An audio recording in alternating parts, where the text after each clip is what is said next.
For today's video, nagluto ko ng ulam namin ng anak ko.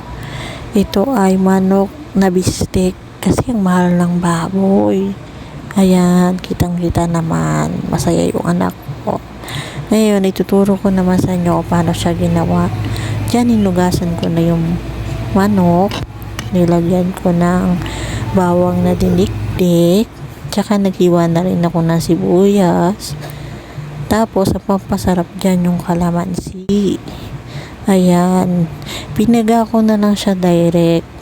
Yan. Tapos, tinanggal ko na dyan yung mga buto. Asin. Asukal. Suka. Kaunti lang. Medyo maraming toyo. Magic sarap. Yan, hinalo-halo ko na dyan. Di lang nakita na kinamay ko yan. Tapos, minarinate ko lang siya. Mga saglit lang.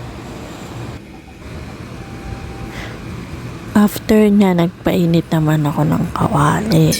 Ayan. Tapos, pinirito ko na.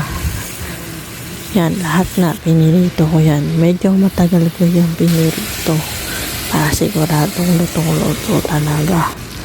Tapos maya-maya binaliktad ko na yan. Ganun din. Medyo matagal. Para lutong-luto. Para mabilis na lang siya mamaya. Pag nilagay ko na yung sabaw. Then after nga yan, nilagay ko na yung sabaw na pinagmarinitan ko. Ayan. Malasang malasa yan. Kasi nga nakababad yan kaganina. Ayan.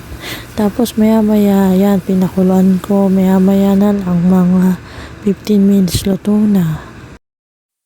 Ayan yung anak kong pogi. Napaka-pogi, no?